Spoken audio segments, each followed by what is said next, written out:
One solution is to provide services on the street for the homeless. This is the least expensive and the least ambitious. It may alleviate the plight of some homeless people in the short run, but it's not going to put them in homes and it's not going to deal with the problems that they cause to other residents. A second approach is to provide permanent supportive housing for the homeless. This puts them in housing but also provides wraparound social services. This is currently regarded as the best practice, but it's more expensive, of course, than providing just on-the-street services. A third approach is to identify people who are in homes but are at risk of becoming homeless, at risk of eviction, and trying to prevent that from happening. This is also an ambitious strategy, but our philanthropists think that an ounce of prevention may well be worth a pound of cure. At this point, we have three quite different approaches to addressing homelessness in your city. In reality, we would take the time to compare them and to end up really pursuing one that we thought was most effective given the criteria I just mentioned. In fact, we're going to look at all three as we go forward through the course because they help illustrate different aspects of strategic planning. We're now ready to talk about the theory of change. The theory of change is the basic framework that underlies whatever strategy you're going to pursue.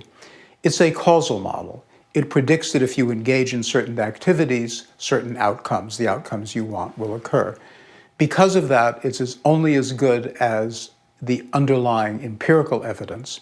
Therefore, it's going to be important once again to make sure that there's evidence that the strategy you pursue is actually one that's going to work.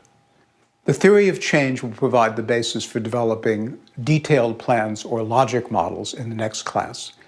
At this point, let's look at the theory of change for each of the three approaches we are considering so far. Let's begin by looking at the theory of change that might underlie street interventions for homeless people. The theory is that providing certain services, treating mental and physical problems, counseling homeless to reduce substance abuse and its attendant dangers, providing emergency food, providing temporary shelters, those and similar services will lead to better health, lower rates of substance abuse, greater chances for employment, higher self-reported quality of life, and perhaps it will reduce the cost to government as well.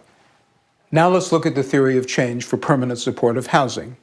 The theory is that placing homeless people in permanent housing with wraparound services meant for mental and physical illnesses will lead to stable housing, to better health, to lower rates of substance abuse, to greater chances of employment, and to higher reported quality of life. And finally, let's look at the theory of change for preventing homelessness.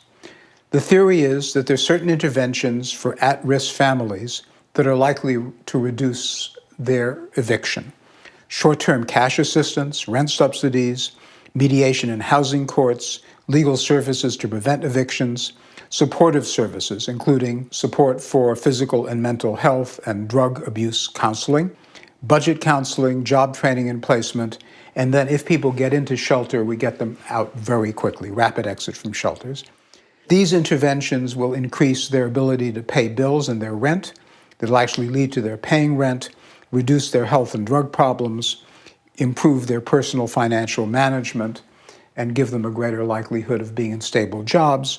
And all of this will lead to reduced evictions. That's the theory of change for preventing homelessness. In preparation for today's class, I asked you to look at a video by the Bridgespan Group, which described intended impact statements, and it also describes what a logic model is, something we'll discuss in the next class. The Bridgespan Group video suggests that an intended impact statement should be quite precise in terms of what targets you plan to achieve and in what time frame. But of course, we don't have that information yet. So the intended impact statements that I'm going to show you are ones that describe the goals, but without specific targets or metrics. Here's an example of an intended impact statement for the first of our three strategies, interventions on the street. Providing on-the-street health care while not reducing homelessness as such will achieve these improvements in the well-being of homeless clients.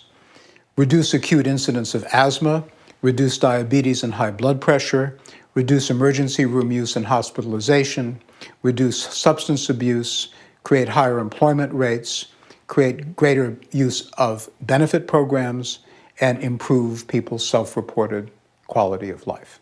And now turning to the intended impact statement for permanent supportive housing. A significant number of the city's chronically homeless population will be in stable housing. They will also show improvements in health with respect to substance abuse, employment, and self-reported quality of life. And finally, the intended impact statement for preventing homelessness.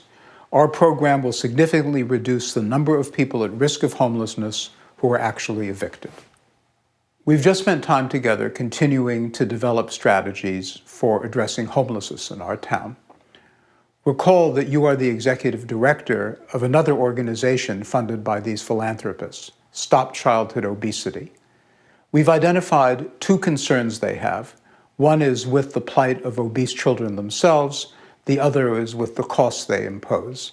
But as in the case of homelessness, they think that by focusing on the problems of obesity itself will help reduce those costs. Your assignment is going to be to use the same framework we use today and apply it to the problem of childhood obesity in the city. There are 5 steps that I would like you to take. First, do a half dozen how might we's for addressing the harms to obese children. How might you solve the problem? Second, choose one approach for addressing the problem, and then respond to the questions of how you would assess which approach will work best. Fourth, sketch a theory of change for achieving your intended impact. And finally, draft an intended impact statement. But once again, as we did here, don't try to put in metrics or targets or timelines. Just describe with as much clarity as you can what impact you would like your strategy to have. After you complete these steps, we'll be ready to design a logic model, a detailed plan for addressing obesity in your city.